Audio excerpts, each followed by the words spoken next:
investors, welcome back to the channel. Today we're heading back to Goodwill to see what we can find for vintage goodies. When I walk in the door, I always like to check out this section here of the books. This is where they keep most of the older books, and I usually find some good stuff here. I thought this vintage blender cookbook was very interesting. This was put out in 1961, and I just thought it was pretty neat, to be able to see the ideas behind what they used to use the blender for versus what we usually use it for today. I'm sure there's lots of interesting recipes inside there. Are any of you guys Stephen King fans? He actually lives in my area, and I've never been a fan of his. I'm not into that horror genre, but his house is pretty cool. I spied this at the last minute. It's Post Stories from 1957. I thought that was kind of an interesting book there. I didn't notice the tag had peeled off when I pulled it out, and I was trying to decide if that one actually went to it, and it was the right tag. Do any of you guys enjoy looking through the older books and finding them? What is the oldest book you guys have ever found? I think I found one from around 1857. I think that's been my oldest yet. Goodwill keeps getting me with these globes lately. They've had them marked about $8 to $10 a piece, and I'm not sure what globes are usually priced in your area, but that seems to be the going rate here. I did kind of like these side tables down here, and I almost got them. I was kind of thinking about it, but then someone actually decided that they, had a use for them, and they picked them up, so I was happy they were able to go to a nice home. My local Goodwill doesn't seem to get much furniture in. I'm not sure what that reason is, if people are just donating it to Habitat for Humanity, maybe because we do have one of those in our area as well, so I'm guessing that's the reason why, but they had a little bit of a selection tonight. So I really enjoyed this next piece. It was a bit rough around the edges. The brass isn't in the best shape, and the inside was a little rough, but I really enjoyed this piece. It's from 1960s era, and it's put out by Kenilworth.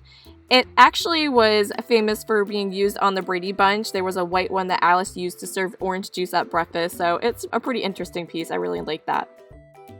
I thought this Sailor Americana tray was quite nice. They wanted $10 for it.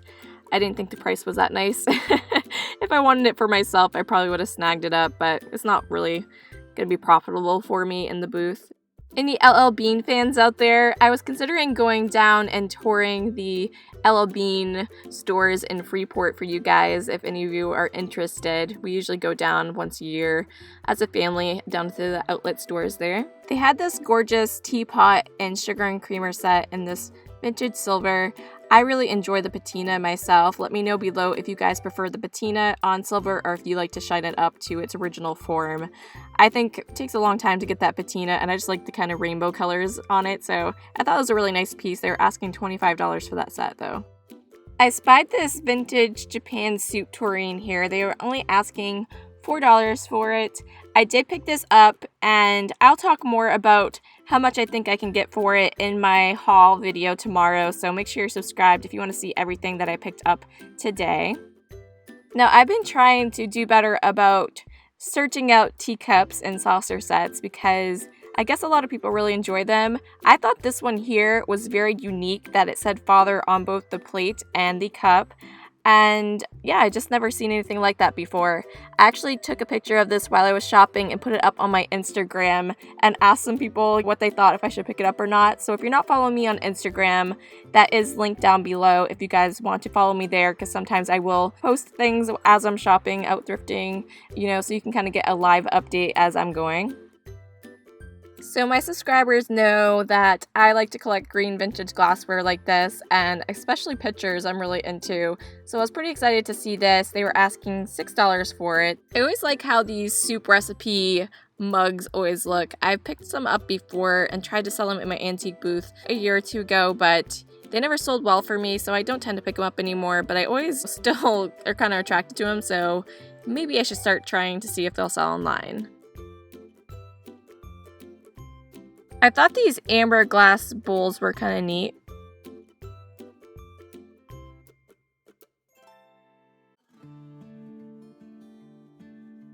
So I was excited to find these Mikasa Floribunda patterned saucer and cups back here. Well, I guess it was just one saucer and cup set, and then there were some extra saucer plates down below. It's a beautiful pattern.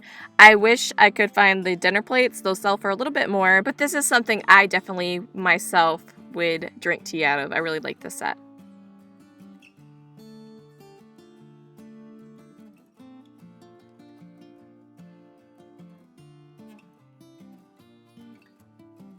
I'm always intrigued by the weirdest things.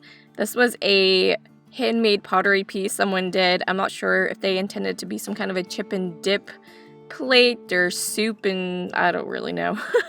It was interesting anyways.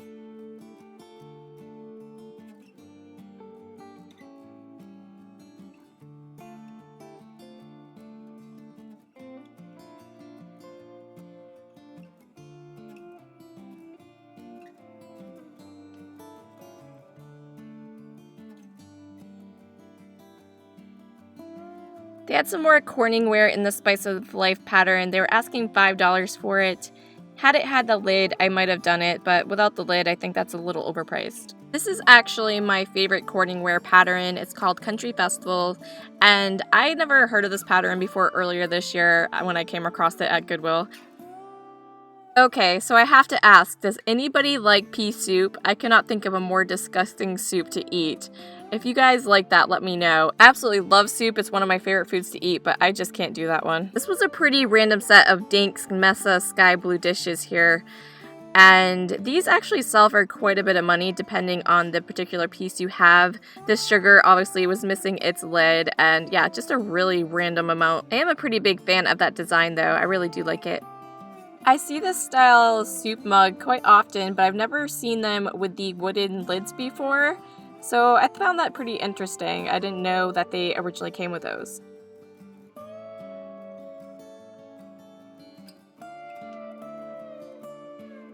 One of the trickiest things about reselling glassware items is how thoroughly you have to look everything over, right?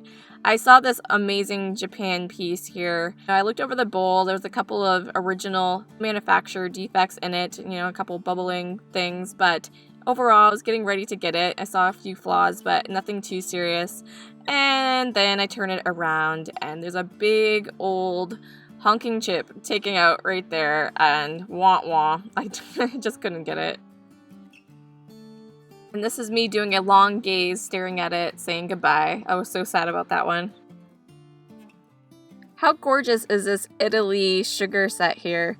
Well, I guess it's not really a set, is it? But I really like this piece, and it had a lot of black wear on the back of it, so I'm not sure if that's able to be cleaned up. I think a little barkeeper friend would do the trick though.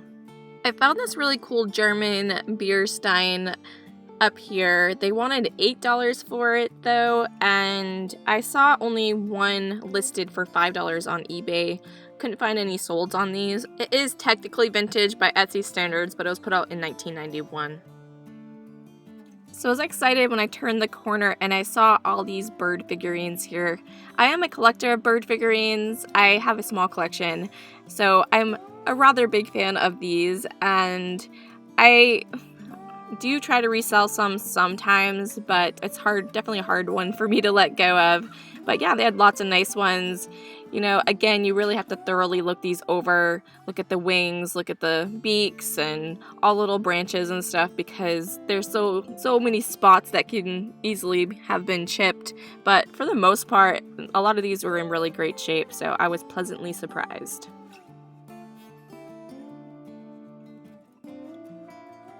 Now, I did find a few flaws on this one here. This one was super adorable though. Has the little chick down in the log. It had a chip right there on the leaf, and I believe one of the flowers were also damaged. As you can see, it's such a gorgeous piece, so it's another one of those items that I find damaged, but I still contemplate whether I should get it or not because it's just such a nice, interesting subject matter.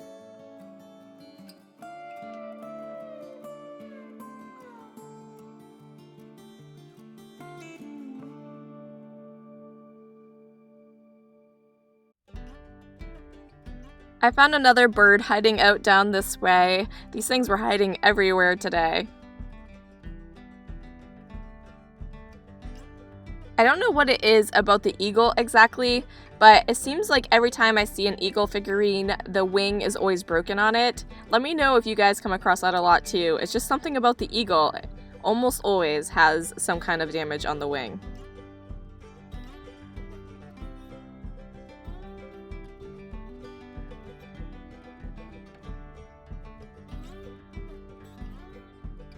For whatever reason, I've been coming across a lot of dolphin figurines lately, and there's gotta be a market for this, right?